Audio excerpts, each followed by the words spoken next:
Qida Təhlükəsizliyi Agentliyi bir sıra ölkələrin müəyyən istehsalçılarına məxsus bitki yağı məhsullarının ölkə ərazisinə idxalına məhdudiyyətlər tətbiq edib. Səbəb agentliyin apardığı laborator müayinələr zamanı bir sıra xarici ölkə istehsalçılarına məxsus bitki yağı məhsullarında insan sağlamlığı üçün təhlükə yarada bilən emal çirkləndirici maddələrin aşkarlanmasıdır.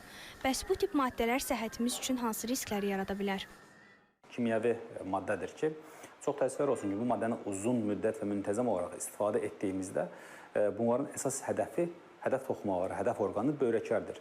Bunlar böyrəklərdə yığışaraq, toplanaraq ciddi böyrək çatışmazlığına gətirib çıxarda bilər. Aparılmış bəzi elmi araşdırmalarda isə bu sübuta yetirilib ki, bu kimyəvi maddə onkoloji xəstəlik yaratma riski də həddindən artıq çox yüksəkdir. Qida ekspertləri bildirir ki, marketlərdən yağ alarkən güvəndiyiniz markalara və qiyməti çox aşağı olmayan yağlara müraciət etmək daha doğrudur. Çünki bəzi marketlərdə fərqli markalarda müxtəlif qiymətlərə mənşəyi bilinməyən yağların da satılma ehtimalı ola bilər.